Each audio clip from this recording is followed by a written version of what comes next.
आत्मीय भाइयों एवं बहनों प्रणाम। आशा है आप स्वस्थ होंगे, व्यस्त होंगे, मस्त होंगे, एकांत के क्षणों का आनंद ले रहे होंगे, कुछ अच्छा पढ़ रहे होंगे, कुछ अच्छा सुन रहे होंगे। इसी क्रम में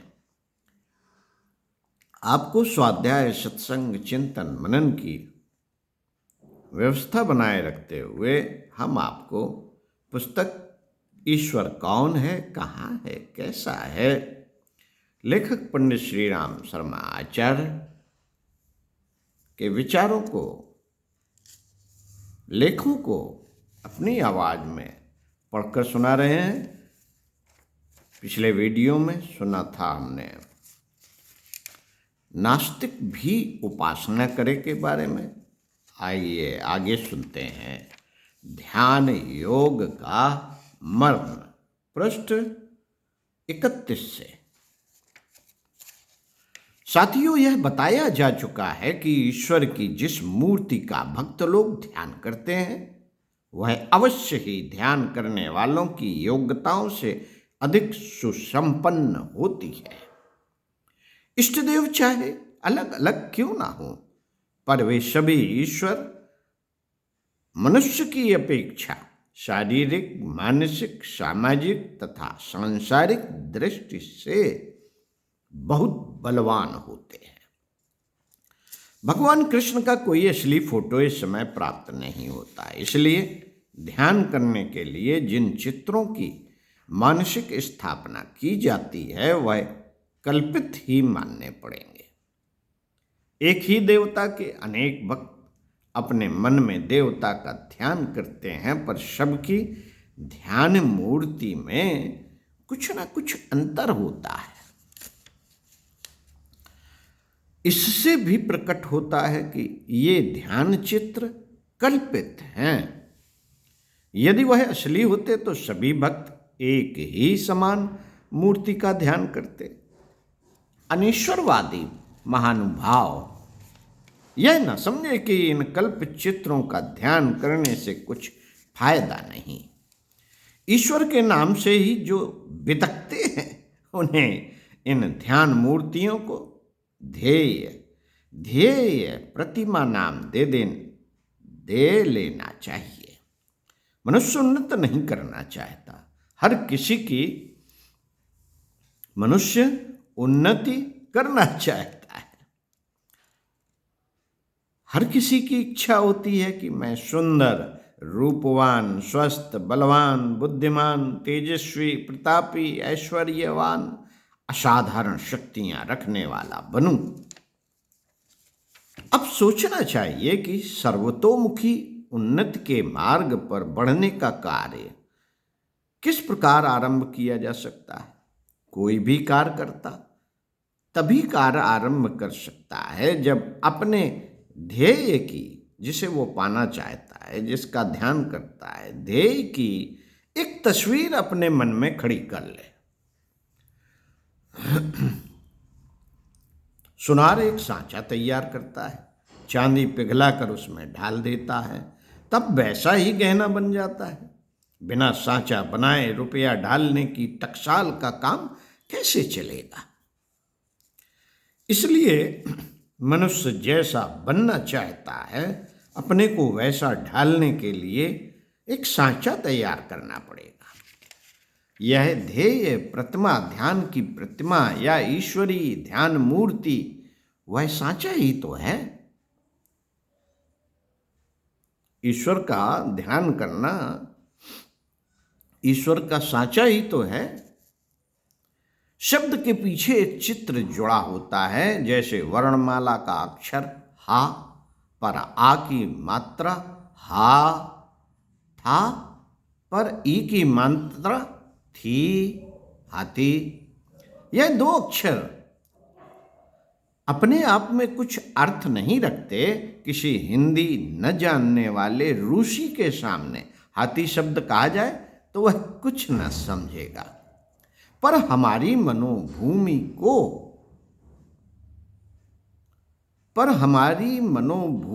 को यह पता है कि हाथी शब्द के पीछे एक विशालकाय जंतु विशेष का चित्र जुड़ा हुआ है, इसलिए हाथी शब्द को कहते हैं।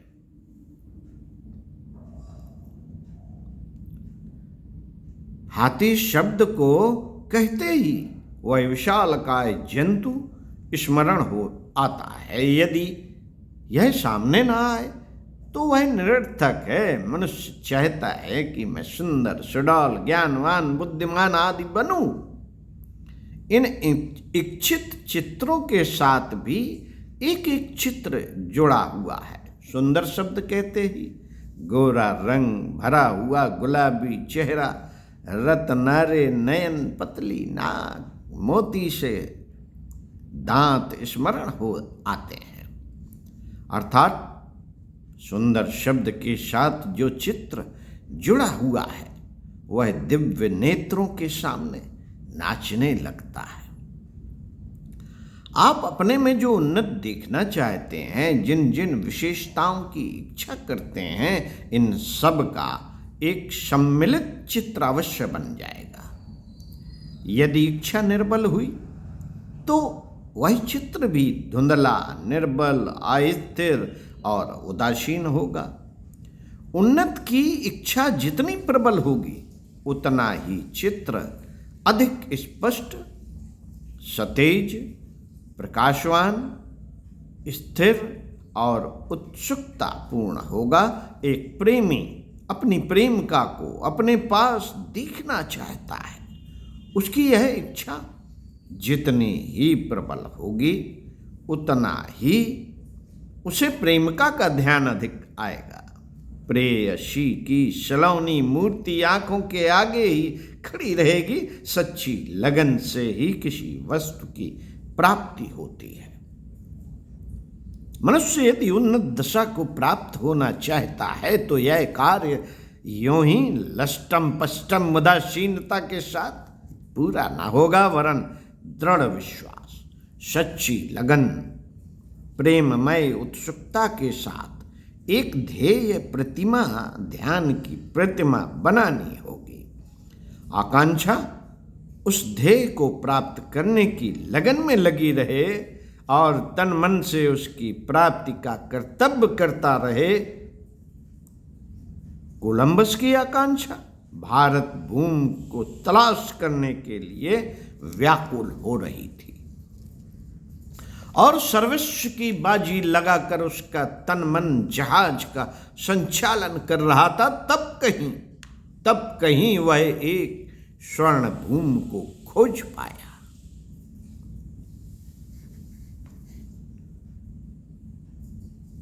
यदि यूं ही बिना किसी तीव्र आकांक्षा के, बिना किसी ध्येय प्रतिमा के समुद्र में जहाज चल देता तो सफलता प्राप्त नहीं कर सकता था। हमारे पूर्वजों ने अत्यंत गहरे मानसिक तत्व ज्ञान के आधार पर ईश्वर की सुंदर मूर्ति का ध्यान करने का पूजा विधान बनाया है। अपनी नाना प्रकार की उन्नत का बोध कराने वाली एक मनमोहक प्रतिमा का ध्यान करना आवश्यक है। इस प्रतिमा के साथ ईश्वर का पवित्र नाम जोड़ देने से यह विशेषता हो जाती है कि वह प्रतिमा केवल भौतिक और सांसारिक उन्नति तक ही सीमित नहीं रहती, वरन आध्यात्मिकता के साथ शतोगुणी दिव्य वृत्तियों के साथ भी संबंधित हो जाती है। वह साचा भौतिक और आध्यात्मिक दोनों उन्नतियों से युक्त होकर हमारे भविष्य की रचना करता है।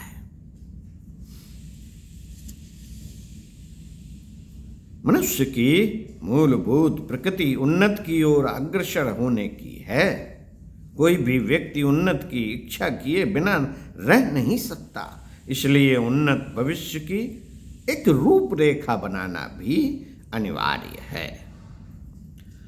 मित्रों, विष्णुलोक, गौलोक, स्वर्ग, वहिष्ठ, हेवन आदि स्थान संबंधी कल्पना है तथा मुक्ति, स्वर्ग प्राप्ति आदि अवस्था संबंधी कल्पनाएं उसी ध्येय अवस्था की बोधक है, जिसकी प्रायः हर व्यक्ति इच्छा किया करता है। ईश्वर को निराकार मानने वाले जो सज्जन परमात्मा का एक विशेष मूर्त में ही होना स्वीकार करते हैं, उनसे हमारी प्रार्थना है। उनसे हमारी प्रार्थना है कि वे अपने मत को बदले बिना भी ध्येय ध्यान वाली प्रतिमा का ध्यान करने के लाभों के संबंध में विचार करें और उसके अंदर जो बड़ा भारी लाभ छिपा हुआ है उसे ग्रहण करें। अनीश्वरवादी महानुभाव कहा करते हैं कि हम पेशेवर धर्मध्वजी दुकानदारों के रिश्वती और खुशामदी खुदा को नहीं मानते। अच्छा बाबा, उसे मत मानो, पर अपना उत्तम भविष्य ढालने वाले सांचे को तो मानो। अच्छा ठहरो ठहरो ठहरो, कृष्ण को छोड़ो, हम तुम्हें ही कृष्ण बनाए देते हैं। शरीर ढीला करके, आंखें बंद करके, पलथी मार के एकांत स्थान में बैठ जाओ। अपनी सूरत तो दर्पण में देखी ही होगी, उसका ज्ञान नेत्रों में ध्यान करो, उसे उत्तम सांसारिक और आध्यात्मिक गुणों से सजा डालो। वर्तमान शरीर की सभी कमियों को हटाकर अपने लिए जैसा उत्तम शरीर चाहते हो, उन सब से अपनी तस्वीर की सजावट कर डालो। बस यही ईश्वर की तस्वीर हो गई। इसी का ध्यान किया करो। इस मूर्ति से तुम्हारा जितना प्रेम होगा, उतना ही तुम ब्रह्म कीट की तरह उस आदर्श प्रतिमा में तल्लीन होते जाओगे, और वह आध्यात्मिक तल्लीनता इतनी महत्वपूर्ण सिद्ध होगी कि बहुत अंश में तो वे इच्छाएं इसी जन्म में पूरी हो जाएंगी। मजाक की बात नहीं है, मजाक की बात नहीं है, यह आध्यात्मिक ध्रुव सत्य है। हिरण के बच्चे में अधिक प्रेम होने पर जड़ भारत के दूसरे जन्म में हिरण होने की कथा महाभारत में मौजूद है। तुम्हारी आकांक्षा जिस स्थिति को प्राप्त करने में पूरी तत्परता से जुड़ी हुई है, कोई कारण नहीं है कि 1-2 जन्मों में ही वह पूर्णता प्राप्त न हो जाए। ध्यान प्रतिमा की भक्ति का अतुलित प्रताप है। इस महान सत्य को विज्ञान की कसौटी पर जितना कसा जाता है, उतना ही वह अधिक खरा साबित होता जाता है। केवल ध्यान करने से कुछ नहीं होता साथियों, केवल ध्यान करने से कुछ नहीं होता, यह समझना भूल है। ध्यान आरंभिक सीढ़ी है। आदर्श का निर्माण होते ही शरीर और मन सारी शक्तियों से उसे प्राप्त करने में लग जाता है, और दृश्य एवं अदृश्य लोकों से सफलता के लिए ऐसे विचित्र साधन सूक्ष्म तत्वों की सहायता से जुटाने लगता है। कभी कभी तो वे सहायताएं चमत्कार जैसी जान पड़ती हैं। कई बार भगत लोग बड़े आलसी, दरिद्री, अकर्मण्य, दुर्गुणी तथा अवनत की ओर गिरते देखे जाते हैं। यह भगत लोग असल में भक्ति की झूठी विडंबना करते हैं।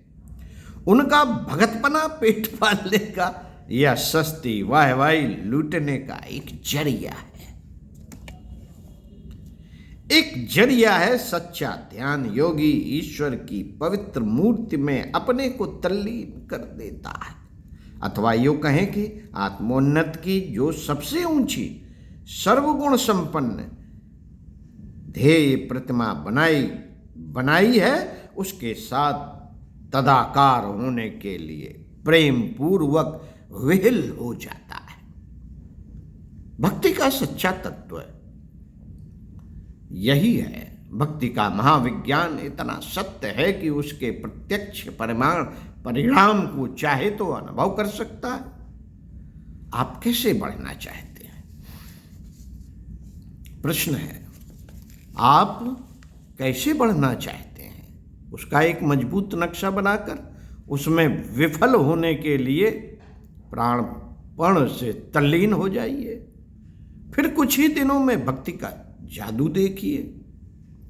आपकी काया पलट हो जाएगी, काफिला कहीं का कहीं पहुंच जाएगा, आपकी जीवन दशा में आश्चर्यजनक लौट पलट हो जाएगी। भक्ति द्वारा उत्पन्न हुआ आत्मोन्नतिकारी प्रचंड विद्युत प्रवाह नस नस में दौड़ने लगेगा। लालटेन के ऊपर जिस रंग का कांच लगा दिया जाए उसी रंग की रोशनी होने लगती है। जैसा जीवन ध्येय निश्चित हो जाता है उसी के अनुरूप शरीर के कार्य और मन के कार्य दिखाई देने लगते हैं। पेशेवर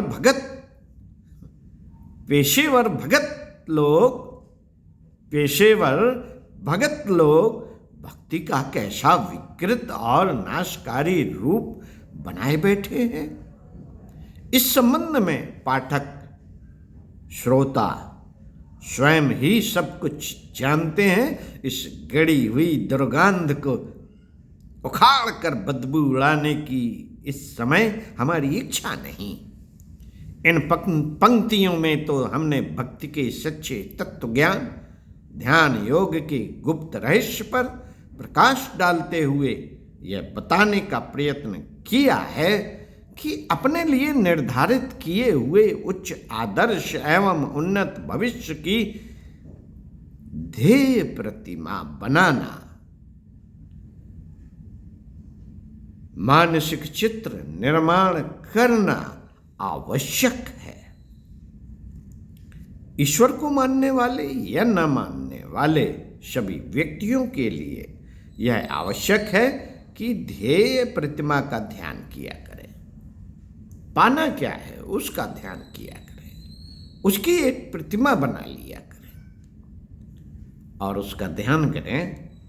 निश्चित ही आपको वह प्राप्त होगा। मनोविज्ञान शास्त्र की दृष्टि से यह व्यापार कल्प वृक्ष के समान मनोवांछाएं पूरी करने वाला सिद्ध होगा।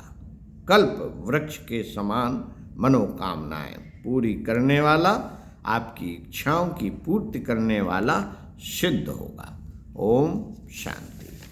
इसी संबंध में आगे आपको पूजा का मर्म पढ़कर बताएंगे।